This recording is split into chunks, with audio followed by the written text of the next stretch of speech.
From the city of Peaky Blinders, Birmingham, England, I would like to introduce you to Paddy Danda. As the world becomes more automated and the robots take over, it's imperative that we build the right human skills for the future. So pull up a chair, grab a samosa or two, and make yourself very uncomfortable. Hey folks, before we jump into this episode, I just want to say a huge thank you for all of your support over the last few months. As you know, this podcast was an idea that I came up with whilst I had COVID at the end of last year, but the feedback from the listeners has been absolutely amazing. I love all the messages I received through LinkedIn, through email directly, and even the verbal feedback that some of my fellow colleagues have been giving me as well. So really want to thank you for all of your support, which brings me on to some great news. I was super chuffed when I got to hear that this show has been nominated for the Creative Industry Awards, and specifically in the category of Best Content Creator. Now, none of that would be possible without the amazing guests that I get onto the show. I'm purely a facilitator of conversation, so most of the credit has to go to the great insights that people bring to this podcast. So in return, I have a huge favor to ask from you. If you could please cast your votes for me following the link in the description on whichever platform you're listening or watching this podcast episode on, that would be hugely appreciated. I have no expectation of winning any award. However, it would be great to be able to ramp up some support. And votes close on midnight on the 28th of August. So please do get in your votes before then. So if you click on the link, scroll down to the Best Content Creator section, and you'll see my name somewhere in the list. And then if you submit your vote, that would be much appreciated. And thank you once again for supporting the podcast. Now, let's jump into the episode. Hey folks, thank you for joining us for another episode of the Superpower School podcast. I'm your host, Paddy Danda, and I am super excited today because I have a fellow Brummie with me. She is somebody who has a lot of experience in the entertainment industry, and she's a brave entrepreneur who's come up with an amazing idea. And I am so interested in knowing how she's going to take this idea forward. And I think anyone that's looking to bring one of their ideas to market in some way or other, no matter how crazy, how big it is, I think you will get a lot of value from this conversation. So without further ado, I want to welcome Unique Monique to the show. Hi, I'm very well, Paddy. Thank you very much for that awesome introduction. Yeah, you make me sound special and better than I am, I'd say. I mean, to me, I'm just Monique, a regular girl from Birmingham. As you say, I had this dream and it seems to be, doing extremely well, bigger than I ever imagined. So I'm happy to share, what I'm working on, the opportunities that it's opening up to myself and other people, in the creative industry, not just in the UK, but, overseas as well. Yeah, it's surreal. I am so excited to know more. But before we jump into your idea and your journey on that idea, tell us a bit about your background, because I believe you started off in more of a corporate environment. Yes. So I have just under 16 years experience in human resources. So, my last role in the corporate world, if you like, was as a HR manager. And I then went into HR consulting. So I've done that for many years. So that was a Monday to Friday job, if you like. But I've always had my toe in the door in the creative industry. So I'd work on film sets, doing makeup. I've worked as a model. I've done music videos, I've done all kinds of things. So I've always juggled two separate lives, if you like. I'd be at work in a suit, doing disciplinaries and doing interviews during the week. And then on the weekend, pretty, walking out on catwalk, training models and all kinds of stuff. Wow, what a contrast that is from a real corporate, very formal environment, as you mentioned, and then doing completely different stuff on the side. Like, were your colleagues ever aware of this other life that you had outside of work? Yeah, they've always been aware. I mean, they used to call me the glamorous HR manager because, we'd never go to work without heels. My hair would always be in place. My nails would always be done. And that was because I'd have to be ready for the weekend. I'd probably get a last minute job come through. So, and that just means a person anyway. So they were fully aware of it. A lot of days, on a Monday morning, I'd go into work and they'd be like, so what have you done this weekend, Monique? What superstar have you been rubbing shoulders with? What catwalk? So yeah, they loved it. It was really nice, having those kind of discussions with people in the workplace. But it was really hard at times, juggling the two. Because you can imagine, being at the, red carpet event, Rebar, of all these amazing creatives to a Monday morning working. I mean, I used to work predominantly in manufacturing, so it's a completely different environment. I had to put on metal steel cap shoes to go on the factory floor and, Oh, wow. mad contrast. But, it was fun. It was fun. And I think I've been able to incorporate what I've learned from the corporate world and kind of bring it into the creative world, and vice versa. I mean, even in the corporate world, a lot of the projects that I used to do in the office were quite innovative, I'd say, and different and creative to some extent. And that was because obviously the full of life, if you like, I used to lead. Tell us about some of your highlights. So you mentioned you were rubbing shoulders with some celebs. What are some of the highlights from that time? There's quite a few, but I mean, recently I could say, I don't like to really name drop, but I went to, Chris Rock was on tour recently, so he came to the UK, and a really close friend of mine was close friends with Chris Rock, and he gave me a couple of my girls some tickets. So we went to the sports arena in Birmingham, got all this front row seats. Managed to go backstage, didn't meet Chris Rock backstage, but then as soon as the event finished, we had a call to say, come to the hotel, we're having drinks with Chris Rock, and I'm sitting there, literally having drinks with Chris Rock and just chilling for a couple of hours. Wow. And obviously everybody knows, what happened with me. So it was to me, I'm used to, being around certain people, but then the conversations that I have in the office, when I go back the following day and I'm like, look, I've got a picture with him, So that's just one example. Did you get to actually speak to him one-on-one, or was it more of a group? No, obviously I just class protection security within his management.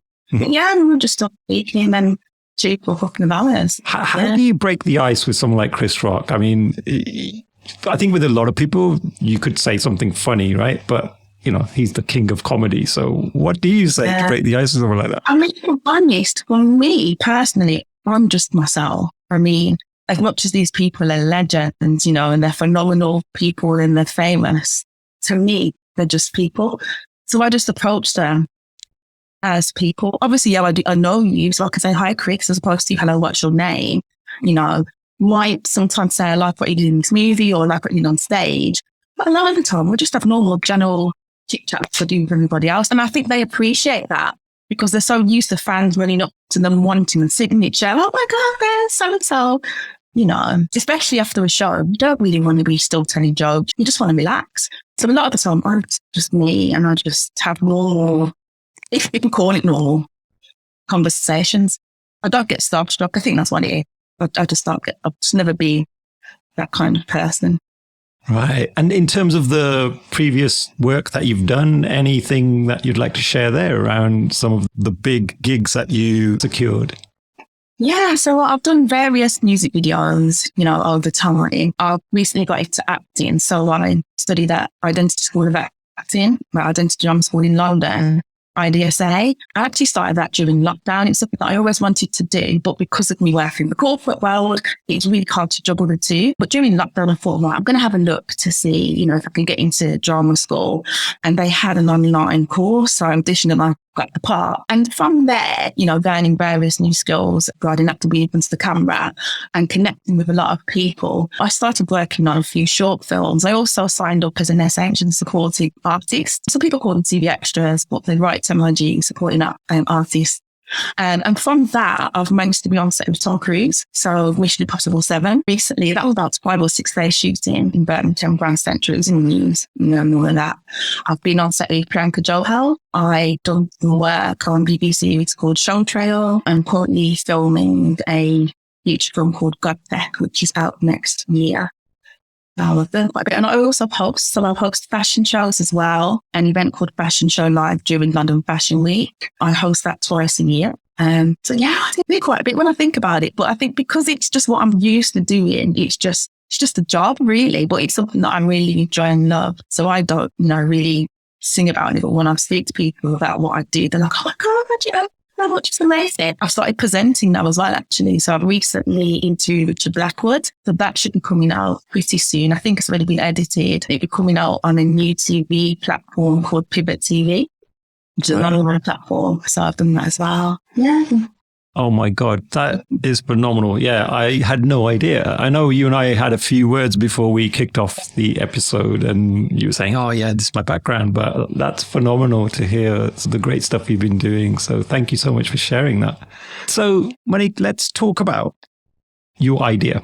Yeah. So tell me, how did you come up with this idea? And if you want to explain more about it so the listeners know exactly what we're talking about. Yes. So I have an award ceremony coming up on the 22nd of October called the Creative Industry Award. So it's an award ceremony that celebrates the talent of creative individuals and the success of creative companies across the UK. Now, it's an idea that I've had for a couple of years, and I think it's because I have worked in so many different parts of the industry. So I've done the modelling, the pageantry, I've done the makeup artist side of things. I know movie directors, I know comedians.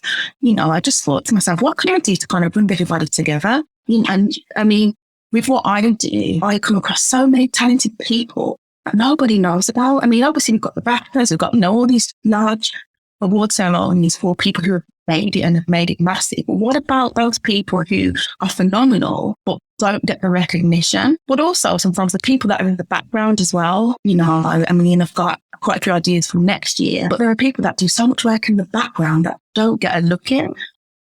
So I thought, what could I do to kind of put everybody together, celebrate everybody and just get everybody in the room, because I mean, for myself, I get a lot of people that will come to me and say, Monique, do you know a model? I need a model for this photo shoot. Do you know a videographer to help me film this video or this commercial? And I thought, I know quite a lot of people and this is information, these contacts are out there, but nobody knows. Especially if you're new to the industry, where do you go to find this information? How do you find these contacts? And also sometimes, let's say it's not what you know, it's who you know. You can email somebody 100 times and because you're not a name, if you've not got that verified tick on Instagram or whatever, you're not going to get a look in. And so I thought, I'm going to put something together. Well, we can just celebrate people. And I think that comes from my HR background as well. Employee recognition and all of that kind of inclusivity. I'm really passionate about that as a person, and not just because of me working, having a background in human resources. That is just something that I'm really passionate about.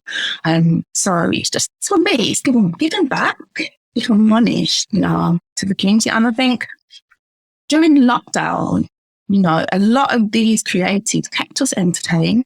I used to see in lives on Instagram, there were comedians, they couldn't work, but they were doing stuff for free on Instagram and they helped so many people get through lockdown. And I thought, do you know what? I'm going to give it a go. I don't know if it's going to work.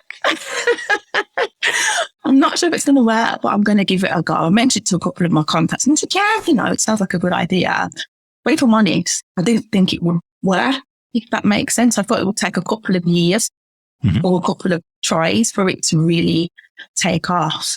Well, it's bigger than me at the moment. It's growing at a phenomenal rate. The nominations that came in, they've come in from across the country. I've even had a couple of people from overseas, say, can we get involved? Can we be nominated? And it's only UK-based creators and companies at the moment.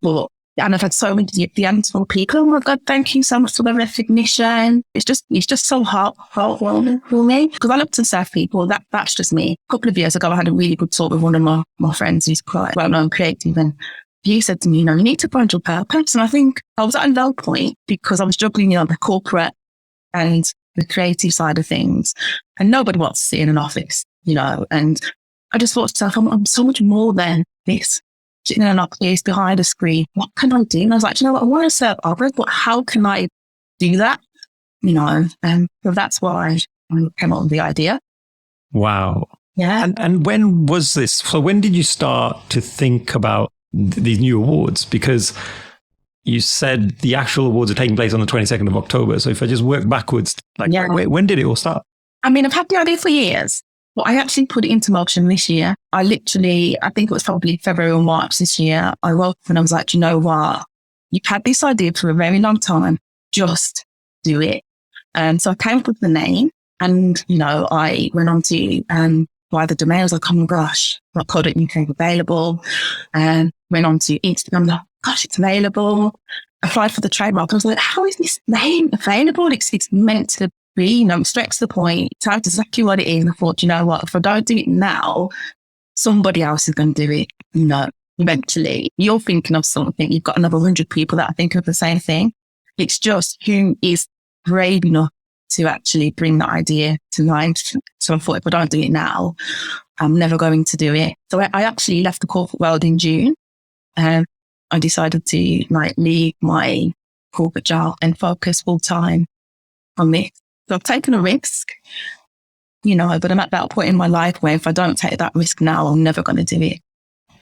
Wow, that's a huge step. A lot of people are put off by following their dreams because of that exact reason that, yes, I've got these great ideas, but how can I possibly put them into action? And what often holds us back is not wanting to leave our full-time employment because that's obviously paying the bills. So what was your thought process around that? How did you make that leap? Because that's a brave decision. It's a very brave decision. And if I'm honest, I didn't think about it because I thought if I think about it, I'm never going to do it. So I'm just going to put trust in faith. I'm just going to go for it. If it doesn't work, for whatever reason, I've still got more qualifications. I've still got, 16 years experience behind me. I can always go back into the corporate world if needs be. And obviously I'll do the hosting, obviously that's on a freelance basis. So that isn't work that's guaranteed every week, every month. You send an invoice, it takes forever to get paid. But I thought, I'm going to just take the risk. You have to take risks in life, don't you? But they say, don't they, if you always do what you've always done, you'll always get what you've always got. And I'm like, right, I'm going for it. Oh, that's awesome. And going back to your initial point around these awards are for creatives and for maybe some of those unsung heroes. We live in an age that is perfect for creatives because it's never been a better time, I think, to be alive as a creative than it is now. Everything we look at feels like there's some creative minds behind it, whether that be advertising, social media, like whatever that might be. And I just think your timing couldn't be better. Like as a creative myself, I'm looking at these awards and thinking, yeah, why hasn't anyone ever done this before? Or at least I haven't heard of anyone else doing it. So even if they're out there, they're not as prominent that people know about it. And that's right. I mean, I've had so many people when I first started to promote it, saying, oh my gosh, I was actually saying last week, why isn't there an award like this? I've had people DM me saying, I was thinking of doing this myself. I mean, picking the categories, there's 14 categories in total. It was 21, now it's down to 14, went to 18, now it's back down. I tried to strategically pick them so that I could more or less cover all areas of the creative industry. I mean, there are still some areas that I haven't covered and I've learned that as I've gone along. So, obviously add certain things in next year, but I've tried to cover as many avenues as possible under the 14. So you can see the breakdown for certain ones like content creator, for example, you've got podcasters, you've got influencers, and you've got journalists. I mean, I got the help from one of my really good friends, Andre. One day we just sat down and thrashed out the categories. But I mean, there are other awards out there, but I don't think there's anything like this that focuses on such a vast, variety of categories. We've got actors in there, obviously you've got loads of, actors, acting, award ceremonies, if you like, but I don't think there's anything that I'm aware of.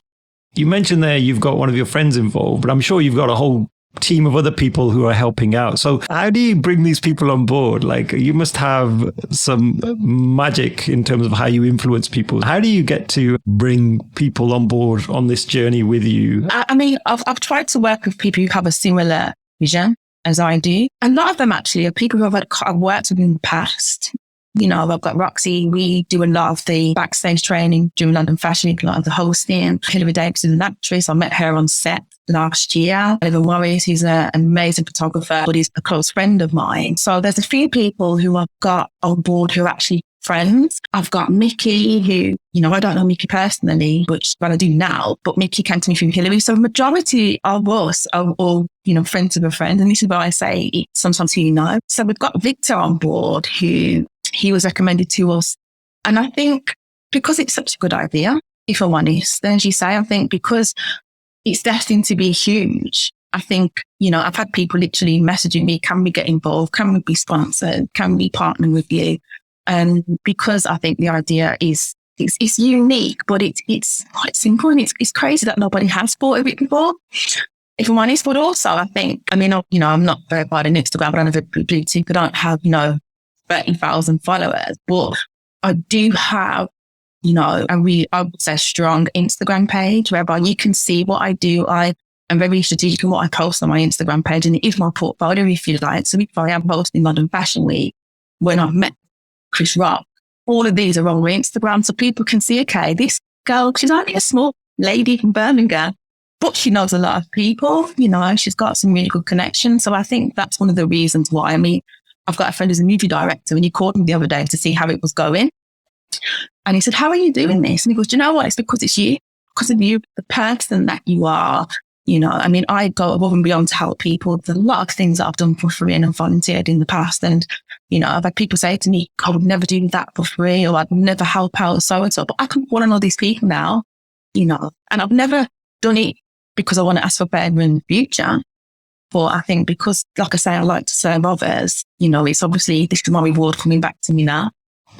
Yeah, I was going to say that, Monique. I think just even the short time that I've got to know you on this episode and, a couple of talks before that, what comes across is you being a very humble person.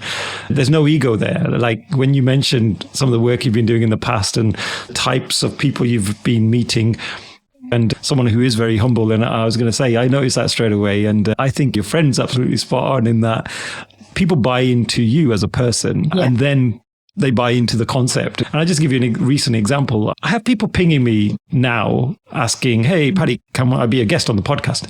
And, for me, the door is open. Like, I'm never one to say, oh, no, you don't meet the criteria or whatever. Like, as long as people are enthusiastic, they have passionate stories, and there's some insights that people can learn from, it's an open door. But the funny thing was, I had this individual the other day and they said, oh, Paddy, can I be a podcast guest? I said, yeah, great. Yeah, absolutely. Paddy, can you send me some information about the podcast? How many followers do you have? What reaches your audience and all of this good stuff? And I said, to be honest, I don't have that many. Like, I'm not going to throw out big numbers because I don't. And that's never what it's been about. And there was a really interesting reply I got back, because the reply was, I'm a little bit busy at the moment, so I think I'll give it a miss for now. I was like, hang on, you emailed me in the first place and now I've been rejected, but that's okay. And part of this experience for me in the podcast has really made me more resilient, because initially when I was getting rejections, when I'd reach out to people, I felt quite hurt at times. And I think, for me, when you meet other people that have a similar mindset, then it's awesome. So yeah, really well done. And I'm super excited for you. Thank you. I'd also like to mention that, it's opened up a lot of doors. So I've got 9 judges on my panel. And even that, they're my judges, but I want them to network as well. So we're going to have Zoom meetings. I've got Michael from Brazil. I've got Mickey from Spain. I've got Sona, who's in India. I've got Victor in LA, so we've literally gone international with this thing. And even the fact that I know that I've connected all these people together is just heartwarming for me. And, like what you say earlier about the numbers and stuff, I don't care about people being verified. I don't care about the numbers. It's the person and it's the impact that they have. And I think if you can impact just one person in your life, you've served your purpose. Just one. You've done your job on earth. And that's me. The fact that I've been able to connect people, the fact that we can honour these creatives, the fact that, they've got a platform, I've done my job. Even with regards, the money side of it, I didn't even do it for that. If I'm totally honest, my friend asked me, so how much are you going to make? I don't really care at this point. I just want to have a really good event, connect people, and then just see, see where it takes us from there. It's opened a really good door for myself as well, actually. So the Creative Industry Awards is actually partnered up with Univer. So Ritza Miguelchan in LA, he's one of my judges. We've had numerous Zoom meetings. It's crazy because he's actually an Emmy Award judge and he's a film director, and he owns a production company.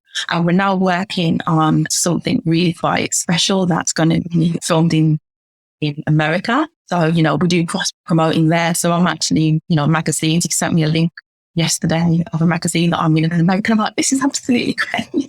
Oh, wow. Wow. Magazines is this young woman from Birmingham is hitting the big lights out there in LA. That's awesome. And so where do you see the awards going? Like, what's your vision for the future? Yeah. So I think the awards eventually going international. I see, I've said to all of my team, even the promotions that I do, the promoting that I've got, it has to be top notch straight away because I see it going to the Emmy, the BAFTA, the Model Gold. That is the plan that I have. And for the Creative Industry Awards, and I just, I see it growing. It's grown already. Next year it's already going to be bigger, and I haven't even had this year's event yet. So yeah, I see it going international. Oh, amazing. So you heard it here first, folks. These awards, just keep your eyes out for more social media posts on the awards. And if people want to look at the nominations, vote for them. And by the way, yours truly is part of one of the nominations. Please do check that one out on the Best Content Creator Award. So I'm going to give myself a plug there. But no, I'm only joking. How do people vote and what's the URL? I mean, we'll post it in the show notes as well, but it'd be good to hear how people can vote. Yeah, sure. So the website address is www.creativeindustry.awards.co.uk. And there is a public voting tab at the top. Literally select that. You can scroll through all the different nominations for the categories and select who you like. If you look on our Instagram page, Creative Industry Awards, you can see pictures of all the nominations and I've tagged everybody. We've got about 140 nominees up in total and they've all been tagged. So you can have a scroll through, have a look at their pages and then make it from there if you don't recognize a name under a certain category. And can people from anywhere vote or is it only UK-based people that can vote? I'm glad you've asked that question, actually. So quickly, the voting opened up on the 8th of August, and within the first 4 hours, we've had 1,000 votes, which was amazing. But obviously, I can look at the back office, and I've noticed that we've had crazy, actually, this is crazy to me, that we've had votes from across the world. We've had New Zealand, we've had India, we've had Africa. So people can vote from anywhere in the world. Obviously, the nominations are only open to UK and companies and creatives, but the people can vote from anywhere around the world, and they are. And voting closes the 28th of August. Yeah, so voting closes 28th of August, and then the judges, what we will do, we will pick the top, maybe 3 or 4 for each category, and then we'll all go away and individually score those, and then that will obviously highlight to us who the winners are, but the winners themselves will not be announced until the 22nd of October at the actual award itself. Now, there is an award for Creative Legacy. That's a special one. So that person is not up for public voting. They've already been selected. People find out who that is on the day of the awards. But that's a very, very special award that's gone out to a very phenomenal person within the creative industry. So that's the only one that nobody will know. Well, I'm super excited now to know who that is, so I'll definitely be looking out for them. Yeah, and also I want to also mention that the award itself, something that I incorporated, which I think is probably quite unique from the awards, is the first hour is actually a networking event. The first hour, any creatives that want to purchase tickets, they'll be going on sale soon. There's the award ceremony. We've got some phenomenal creatives performing on the night. But there's also a networking event first, 6 till 7, because again, I'm just trying to get everybody to connect as much as they can. And I want to get everybody in the room, we're all the same, we're all capable, and it's another way of just connecting people. So yeah, there'll be a networking event first, and then the actual ceremony starts at 7:00, and then we've got a phenomenal showcase. Remind me exactly where the ceremony is taking place. I know it's in Birmingham, but what's the actual location? So it's Infinity Art. So it's actually, again, this is a new art centre in Birmingham, and they haven't been open very long at all, but, it's a creative hub. So they did dance lessons there, then some singing lessons, piano lessons. It's a really phenomenal place, actually, because they have all the facilities, like your big arenas and theatres. But it's quite a nice little gem. A lot of people don't know about it yet. So again, trying to put them on the map as well. So yeah, BTR, just outside Birmingham city centre. Fantastic. I was going to say, after the success of the Commonwealth Games, because I have to say the team that put that event together did a phenomenal job. And coming from Birmingham myself, always a massive advocate of anything that helps promote this wonderful city. And I think we often live in the shadow of London and some of the other cities around the UK. And finally, we're seeing more and more events happening here. So fantastic that you decided to actually have the ceremony here in Birmingham as well. Yeah, well, that's what I did because, a lot of the events that I go to, they are in London and, we've got some phenomenal creatives here and I've discovered so many more in the process of, working on these awards. And I just think, let's we're the second biggest city. Let's bring people here. We've got it's an amazing city, amazing creatives. You said the Commonwealth Games here recently. And I'm from Birmingham myself, so it just makes sense to have it at home. Yeah. There we go. And on that note, Monique, I just want to thank you. I'm going to give you the last word. Is there anything else you would like to share with the listeners about the awards or the future where you're going to be taking this? I would just like to say for anybody, that isn't following our Instagram, even if they can't, attend or they don't want to attend for whatever reason, follow the Instagram page. As of, this Sunday coming, we're going to be holding an Instagram live 8 till 9. So, any of the nominees can come on, they can showcase their talent further to the judges and the public, but also any creatives that are actually following the page can come on. If you're not a creative, you're an aspiring creative, you can find ask us questions. One of those judges will be to hand. Another thing that I'd like to mention quickly as well is equality in diversity is a huge thing for me. We're all the same, we're all one. So I have quite a few individuals who are up for nominations who have got disabilities. And I've got a couple of designers who work predominantly with disabled models, disabled actors. And I think what I want to do for this award as well is highlight, a lot of these individuals, but also highlight the difficulties that they face because, there's a lot of barriers for a lot of people, ethnic minorities and also disabled people. And I'm hoping that, the future for this award is one, to celebrate individuals, but also to highlight some of the issues that a lot of people face, be it financial, their background, be because of their educational, attainment. Maybe they didn't do well in school. I just want to kind of open the door for those people as well. That is my main focus for the awards as well. So that is something that I'll be focusing and pushing quite heavily, over the next few months and the next few years to come. What a lovely thought to end this particular episode. So thank you for sharing that, Monique. So there's no excuse for anyone not to vote. Look, there's some phenomenal people up for nomination. And I think there's an amazing purpose behind the awards as well. So please check out the links that will be in the show notes, no matter what platform you're listening or watching us on. And please do take part and vote for your favorites. So thank you so much once again, Monique. You're welcome. Thank you for having me.